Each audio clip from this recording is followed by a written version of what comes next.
안녕하세요. 아는 전도사 비비입니다. 반갑습니다, 여러분. 2주 만에 만나는 것 같네요. 지난주에 저희가 개인적인 사정으로 영상을 올리지 못했습니다. 오랜만에 만난 덕분에 이번 주에는 창세기 한 장마다 나가는 진도를 좀 내려놓고 몇 분, 특히 두 분이 조금 조심스러운 질문들을 주셨어요. 그래서 개인적으로 글로 답글을 달다 보니까 제 의사 전달이 부족할 때도 있고 또 주거니 받거니 하다 보니까 자꾸 어떤 서로 다른 관점의 이슈에 꽂히는 것 같아서 제가 이 영상을 만들기는 목적 혹은 왜 이 영상을 찍는지 또 이 영상을 통해서 성경을 어떤 관점으로 봤으면 좋겠는지에 대한 나름대로의 소신과 제가 원하는 방향이 있어요. 그래서 제가 찍는 거니까 여러분들이 제 영상을 보시고 또 그 안에서 또 궁금한 거 있으면 또 답글로 물어봐 주시면 또 제가 영상을 더 찍을 수도 있고 또 답을 해드릴 수도 있을 것 같아요. 그래서 오늘은 제 영상을 관심 있게 지켜봐 주시고 지구나이 관련해서 불편해 하실 분들이 많다고 했는데 그것 때문에 올라온 이런저런 답글과 함께 제가 그것에 대한 또 그 질문에 대한 답을 하는 시간의 영상을 만들어 봤습니다. 그럼 오늘 제가 질문들을 보면서 하나씩 대답하는 시간을 만들어 보도록 하겠습니다. 6회에서 주신 두 분의 질문 중에 다른 분들은 뭐 그냥 넘어가고요. His Child 분이 주신 질문 중에 제가 계속 대답을 하다가 마지막 질문 무슨 1번, 2번, 3번에서 7가지를 이렇게 얘기를 하셨어요. 그런데 제가 그거에 대해서 설명을 해드리고 싶은데 한 분한테만 대답을 하는 것보다 또 제 영상을 관심 있게 들으시고 찾아와 주시는 분들에게 조금 설명을 해드리면 제가 바라는 어떤 해석의 관점이 조금 도움이 되지 않을까 해서 좋은 이런 관점이 많으실 테니까 제가 말하면서 좀 도움이 되시겠다 해서 오늘 제가 질문을 가져왔습니다. 이분은 저에게 창세기가 역사서나 과학서가 아니라는 제 의견이 너무 불편해 하시는 거예요. 과학으로 풀어야 되고 역사로 풀어야 되니까 단어 하나하나가 그 시간, 제가 나이를 하면서 그렇게 계산하지 마시고 생략된 부분도 많을 테니까 딱 6,000년, 지구나게 6,000년이라고 생각하는 거는 바람직하지 않다 그랬더니 그거에 대해서 역사서, 과학책으로 보지 않는다의 원초적인 의미는 창세기를 적힌 그대로 못 믿겠다. 그것은 믿음이 없음으로 귀결됨. 이렇게 해주셨어요. 그래서 창세기를 있는 그대로 글자대로 믿은 게 믿음이 있는 거라는 뜻인 것 같아요. 저는 창세기를 주신 하나님을 믿어요. 그리고 창세기 안에 많은 내용을 있는 그대로 믿습니다. 그렇지만 창세기 안에 있는 뱀이 인간한테 와서 말을 했다거나 또 아담이 몇 살에 죽고 몇 살에 낳고 그것을 고스란히 계산을 해서 지구 나이를 산출하는 것을 저는 믿지 않아요. 왜냐하면 성경책이라는 우리가 이렇게 믿고 하나님의 인재를 하나님의 계시를 또 하나님이 우리에게 바라시는 어떤 법률들을 많은 의미들을 주시는 이 귀한 성경책을 다 믿지만 저는 이 성경책이 하나님의 계시에 의해서 누군가의 손으로 그 시대와 상황과 그 당시의 언어들에 맞춰서 문화 상황에 따라서 쓰여진 책이기 때문에 그 당시 상황에 들어가서 먼저 읽고 그리고 그때 주시는 하나님의 메시지를 우리가 듣는 작업이 우선 돼야 된다고 생각을 해요. 그리고 나서 지금 이 시대를 사는 우리가 어떤 자세로 이 하나님의 말씀과 메시지를 받아서 이 세상에서 우리가 주님의 자녀로 예수 그리스도의 자녀로 제자로 살 때 적용을 해야 되는지 초점을 맞추는 게 중요하지 잘못된 과학으로 하나님을 틀에 맞추고 우리가 어떤 편협적인 학문의 잘못된 시선으로 하나님의 성경을 해석하다 보면 이 성경은 문학 장르예요. 문학으로 이루어졌고 그렇다면 창세기는 절대로 과학을 그 기반으로 쓴 책이 아닙니다. 역사를 나열한 책도 아닙니다. 물론 히브리인들이 이스라엘 백성이 본인들의 정체성, 선민, 하나님이 그들을 어떻게 선택하셨고 어떻게 이끄셨는지를 위해서 나열한 건 사실이지만 그 나열 안에는 중요치 않은 것은 빠져 있을 거예요. 아담과 하와가 창세기 1장에서 3장, 4장 정도에 등장을 하는데 그러면 아담과 하와가 하나님과 대화한 게 적힌 게 달까요? 하나님과 관계 맺었던 시간이 창세기에 등장한 그 시간만이 다일까요? 저는 그렇게 생각하지 않습니다. 많은 부분이 생략이 돼 있겠죠. 그리고 중요한 사건들, 꼭 우리 후세대가 알아야 될 사건들을 창세기를 지을 시점, 글로 남길 시점에 저자의 관점에서 더 강조적인 것들, 더 중요한 것들을 썼다고 저는 믿습니다. 그래서 창세기를 믿지만 창세기 안에 게 다고 그 밖에 생략된 건 없다고 생각하지 않아요. 억지로 그걸 상상할 필요도 없고 억지로 끼워넣을 필요도 없지만 요 안에 있는 게 모든 게 다는 아닙니다. 절대로 하나님은 더 많은 시간을 저희 인간들과 함께 보내셨을 것이라고 믿고 있고요. 그게 관점이 다르면 서로 상대방의 믿음에 대해서 공격을 하는 게 좀 안타깝고 어떤 관점과 태도를 제가 동의하지 않습니다. 네, 두 번째. 창세기는 예수님의 탄생까지 이어지는 책임, 창세기의 역사가 허구면 예수님의 족보도 허구임. 마태복음 1장 보면 예수님의 첫째 조상이 아브라함으로 나오는데 아브라함은 창세기 인물임. 네, 이 말씀에 대해서 저는 전혀 반발할 어떤 생각이 없고요. 제가 답글에서 이미 해드린 얘기예요. 창세기를 통해 저희들이 하나님의 뜻을 알아가다 보면 우리가 믿고 따르는 예수 그리스도를 더욱 잘 믿을 수 있고 우리 인간이 죄인임을 깨달았고 그러나 더 이상 죄인이 아닌 예수님의 십자가의 대속의 은혜로 정말 우리가 이 땅에서 예수 그리스도의 통치를 받으며 사는 귀한 하나님의 백성으로 살 수 있다라는 데 동의하고요. 네, 이스라엘과 또 여러 그 주변의 나라들이 아브라함을 자신들의 조상으로 생각하고 사는 것에도 전적으로 동의합니다. 3번, 지금 유대인들은 창세기에 나오는 유적지를 신성시 여기고 찾아다니고 있음. 위 댓글에서 언급한 아브라함의 무덤, 막벨라 동굴은 유대인들이 가장 신성시 여기는 곳 중에 하나임. 유대인들은 바보라서 그걸 믿고 있을까요? 저는 이거에 대해서도 반발하진 않습니다. 그러나 이것을 바라보는 관점은 저희가 좀 더 신중하게 봐야 될 것 같아요. 왜냐면 유대인들은 너무 오랜 시간 디아스포라로 흩어져서 정착을 하고 살지 않았던 민족이고 소수민족이었기 때문에 본인들의 정체성이나 정통성을 더 많이 역사적으로 증명하려고 하겠죠. 그리고 그게 반드시 필요하겠죠. 저희도 때로는 아직도 어떤 분들은 당군의 자손이라면서 당군이 살았던 유적을 찾아다니는 분들도 있어요. 그리고 비슷한 게 태백산맥 근처에서 나오면 그럴 수도 있을 것이고요. 그런 것 자체가 우리가 성경을 막 과학책이다, 역사책이다라고 말하는 어떤 장르를 구별시켜 주는데 동원되진 않았으면 좋겠습니다. 예, 그래서 유대인들이 바보라서 그걸 믿는 게 아니라 유대인들은 똑똑하죠. 지혜롭고. 그래서 유대인들이 자신들이 아브라함의 후손이라는 유일한 후손이라는 걸 강조하기 위해서 당연히 그런 어떤 역사적인 유물을 찾아내려고 애쓰는 거에 대해서는 당연한 절차라고 생각합니다. 4번, 창세기를 역사적 사실로 못 받아들이는 것뿐 아니라 성경 전체의 역사적 사실과 경전이라는 기준 자체가 없음. 그 다음에 계속 읽을게요. 이분의 질문은. 이건 유신 진화론의 고질적인 문제점인데 님께도 질문을 드렸지만 그럼 어디서부터 사실이에요? 라는 질문에 아직까지 제대로 대답하는 사람을 본 적이 없음.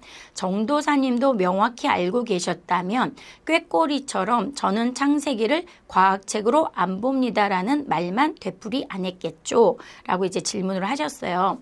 그러니까 창세기를 역사책, 과학책으로 보지 않는다고 해서 창세기가 다 허구라고 말을 하는 것이 아닙니다. 여러분들도 아시겠지만 수필을 누가 적었다고 해요. 그럼 그 수필이 역사책도 아니고 과학책도 아니라 그래서 우리가 그걸 다 허구라고 보지 않지요. 이게 문학적 장르는 그 장르가 목적하는 바가 있어요. 예를 들어 시편, 욥시, 잠전하, 욥기, 시편, 잠언, 전도서, 아가서는 문학적 장르로 저희가 시로 봐요. 그럼 시라는 것은 다 아시겠지만 압축적인 언어나 운율을 통해서 강조하거나 혹은 표현하고 싶은 것을 좀 특색 있는 단어들로 운율에 맞춰서 쓰는 장르를 문학적으로 시라고 해요. 그럼 우리가 시를 읽으면서 그것을 과학책처럼 과하게 접근하진 않습니다. 그것처럼 창세기도 시는 아니지만 창세기의 스토리를 통해서 그것이 과학이고 그것이 역사니까 몇 년을 막 찾아내는 것은 찾아내지면 감사하지만 그걸 억지로 맞히는 것은 좀 건강하지 않은 해석으로 저는 보고 있습니다. 그리고 창세기를 과학적으로 안 봅니다라는 말은 제가 꾀꼬리처럼 하는 게 아니라 지금 정통 해석이 돼 있어요. 창세기는 과학적이 아니라는 거. 그래서 죄송하지만 조금 저는 이제 신학을 공부했고 제가 공부한 신학을 근거로 말씀을 드리는 거예요. 그래서 과학책으로 보시거나 역사책으로 보지 않으실 때 더 많은 은혜가 있습니다. 창세기를 자꾸 과학에 꿰맞추고 자꾸 역사에 꿰맞추다 보면 진짜 과학자와 진짜 역사가들이 나쁘게 공격을 할 때 우리는 정말 대응을 할 수가 없어요. 하나님의 말씀은 하나님의 말씀 그대로 그 안에서 의미가 있고 그 상황에 맞춰서 주셨을 때 메시지를 찾아서 저희의 삶에 적용하는 것이 올바른 해석의 태도라고 봅니다. 네, 5번. 4번의 이유로 천국과 지옥을 안 믿는 신자, 천국이 지금 이 땅이라는 신자, 동성애는 괜찮다는 신자 등 성경에 분명 그대로 적혀 있는데 창세기와 같이 이건 과학책이 아니야, 해석이 다를 수 있어라는 자유신학이 들어오면서 기독교가 변질됨. 참 여러 가지 중요한 단어들이 이 5번 질문에 있는데요. 질문이 아니라 이제 이분이 저에게 가르쳐 주시려고 쓰신 건데 저희가 이걸 다 공부하고 고민하고 기도하고 연구하고 나서 짧은 제가 해석을 영상으로 만드는 거예요. 제가 이제 1시간짜리 영상을 만들 수도 있고 1시간짜리 설교를 할 수도 있고 2시간짜리 영상 수업을 할 수도 있지만 10분 이내에 짧은 영상을 만드는 건 어렵고 복잡한 해석들을 쉽게 정말 하나님 안에서 은혜로이 제대로 알려드리고 싶어서 하는 거기 때문에 말씀을 좀 드리면 천국과 지옥을 안 믿는 신자 구약과 신약에서는 천국과 지옥의 개념이 다르게 나와요. 그러면 이 질문을 해주신 히즈 차일드 분은 구약의 천국과 지옥을 믿으시는지 신약의 천국과 지옥을 믿으시는지도 좀 구분을 하셨으면 좋겠는데 지금 창세기를 제가 영상을 만드는 동안에 나온 질문이니까 짧게 구약에서의 천국과 지옥을 말한다면 그때 특별히 천국, 지옥이라는 개념이 없고 지옥을 스올이라는 개념으로 써요. 그럼 스올이라는 개념은 어떻게 되었냐면 지금 이 테이블이 보시듯이 그 당시에는 우리가 사는 땅, 그때는 지구라고 하지 않죠. 왜? 지구는 동그란 별 모양의 구, 우리가 살고 있는 지구를 말하니까요. 지금 우리가 알고 있는 동그란 지구라고 밝혀진 건 불과 500여 년 전밖에 되지 않아요. 그 당시에 그 말을 했던 코페르니쿠스, 갈릴레이가 나중에 처형까지 당하는 재판까지 받게 될 정도로 믿지 않았었지요. 그러나 이 창세기가 쓰여졌던 시기, 적어도 BC 6세기경에는 지구는 평평하고 끝으로 가면 뭔가 떨어지는 곳이 있다고 생각했고, 우리 인간이나 동물들은 이 지구 땅 표면 위에서 산다고 믿었던 거죠. 그리고 죽은 다음에나 흙에 묻히고 흙으로 돌아가면 땅 속으로 들어간다고 생각을 했었죠. 그리고 하나님은 우주, 그러니까 그 당시는 우주가 아니고 궁창, 공간에 계신다고 믿었던 때예요. 그런 때에 하나님의 있는 곳이 천국, 이 땅 속이 지옥이라는 개념이 있었을 수는 있지만 그것이 천국과 지옥은 아니지요. 저희가 신약에 옴으로써 예수님이 하나님의 나라, Kingdom of God이라는 말로 천국을 설명해 주세요. 세례 요한이 천국이 가까웠느니라 빨리 회개해라. 그 다음에 예수님이 우리에게 가르쳐 주신 기도에도 알 수 있듯이 하늘에 계신 우리 아버지여 이름이 거룩히 여김을 받으시오며 나라가 임하옵시며 할 때 나라가 하나님의 나라예요. 그것을 우리는 굳이 한국말로 한문을 섞어서 번역을 하면 천국이 되겠죠. 그렇다면 천국과 지옥이 반대 개념이라고 볼 때 천국은 하나님이 통치하시는 하나님의 백성들이 사는 곳이에요.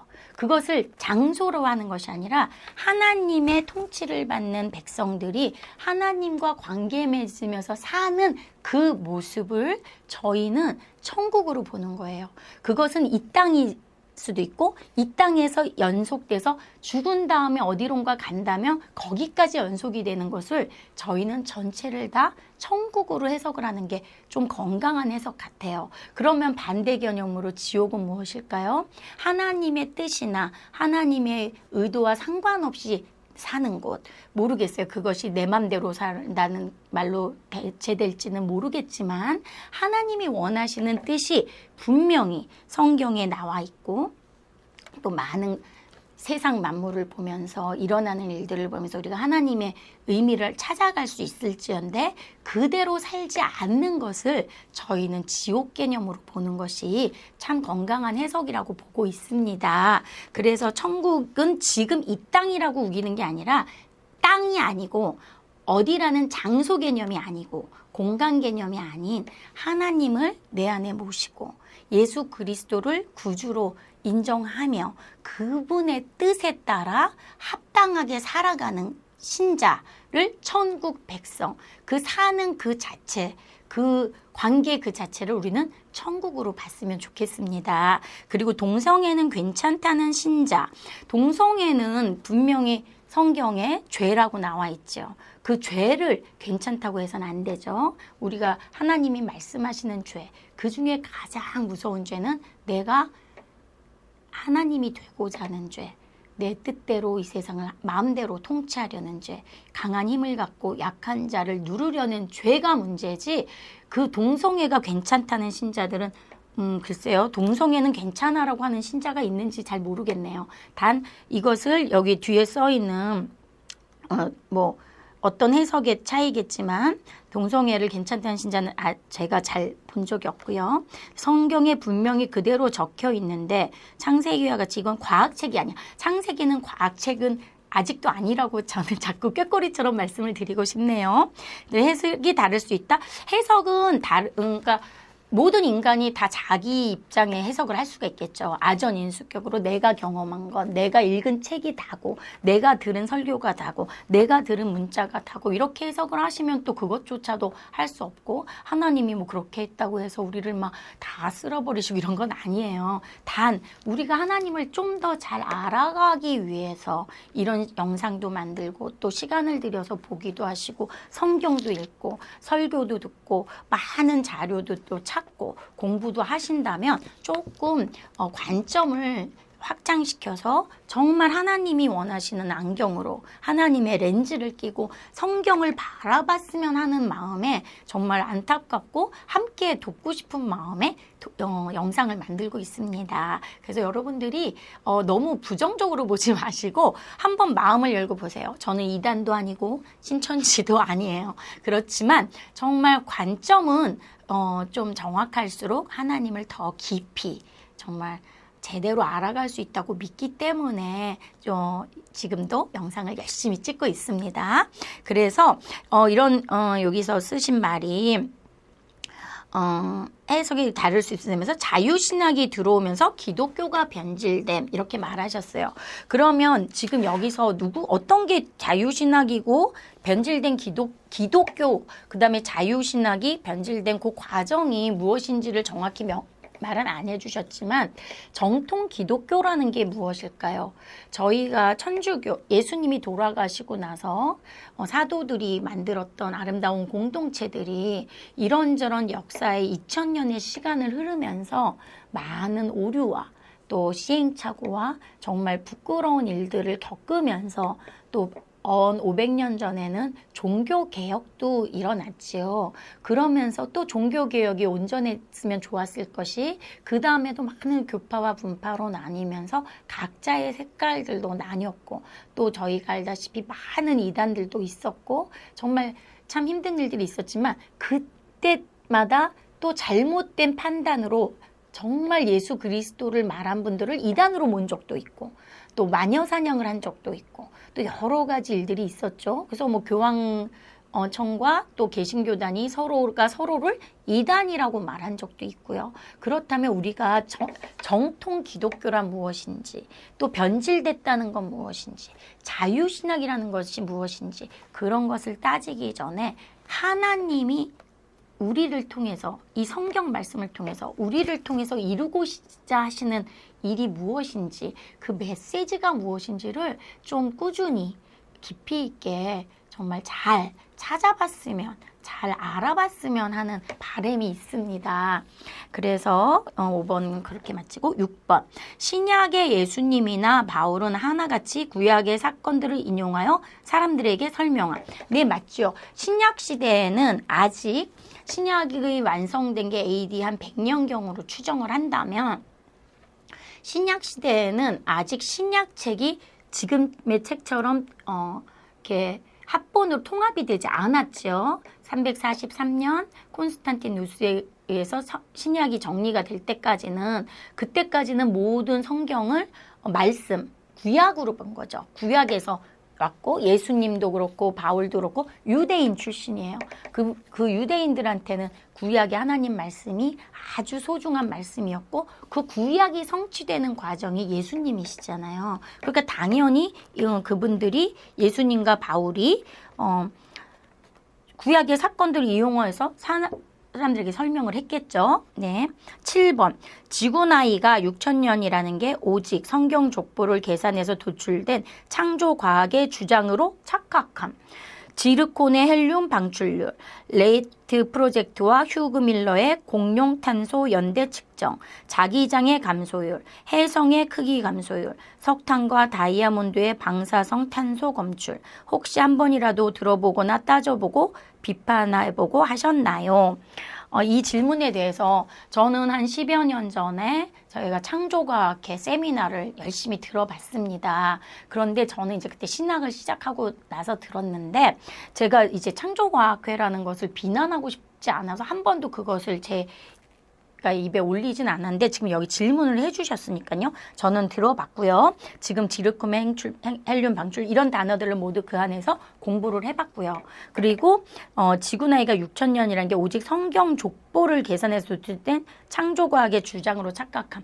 이제 뭐 다른 분이신지 모르겠지만 또 한 분이 질문해 주신 것 답글 달아주신 것 중에 하나가 컴퓨터가 계산을 했더니 태양계 수금지화 목토 천의 명이 일렬로 있었던 것이 BC 4001년인가? 뭐 그렇다 그러셔서 지금으로부터 약 6,000년 전에 수금지와 목토천의 명이 일렬로 있었으니까 그때 창조가 된 것이라고 이제 올려주신 게 있어서 제가 하나 궁금증으로 다시 여쭤본 게 그럼 그 전에 지구 이 태양계가 돌다가 또 일렬로 섰었을 때가 있지 않을까요? 라고 한번 물어본 게 있었어요.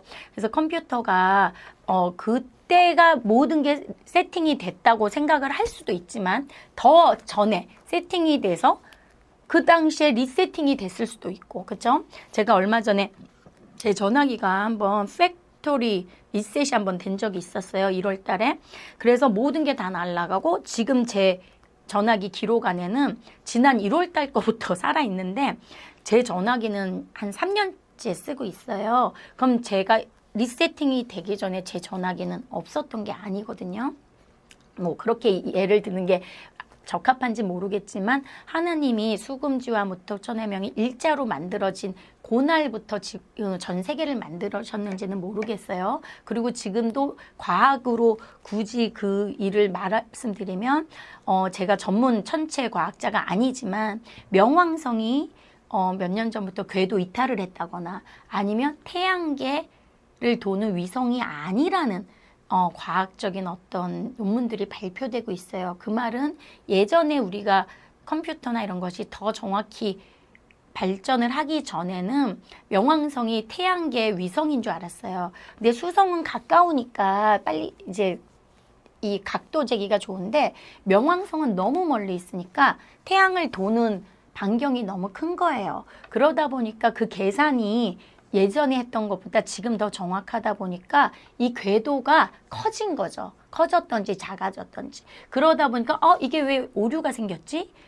얘가 궤도 이탈을 했나? 이렇게 생각했는데 그게 아니었던 거예요. 그건 뭐냐면 태양을 돌지 않고 있을 수도 있다는 거죠. 어느 다른 행성을 중심으로 명왕성이 돌고 있을 수 있다는 걸 최근에 많이 발표한다고 들었어요. 그래서 여러분들이 이런 많은 과학적인 근거를 잘 활용하시면 좋겠어요. 하나님이 명왕성이 태양계 별이 아니라고 해서 하나님이 창조를 안 하시진 않았겠지요.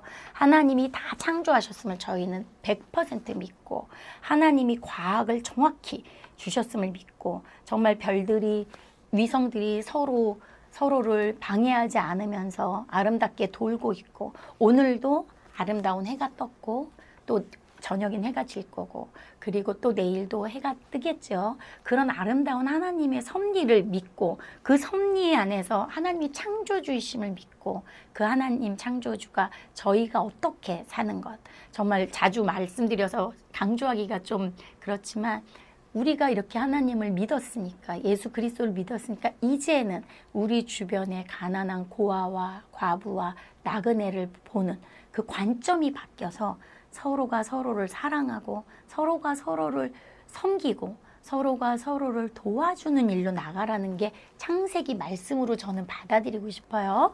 네, 그 다음에 마지막에 하신 말씀. 소극적이 아닌 적극적으로 전도사님께 드리고 싶은 말 하고 갑니다.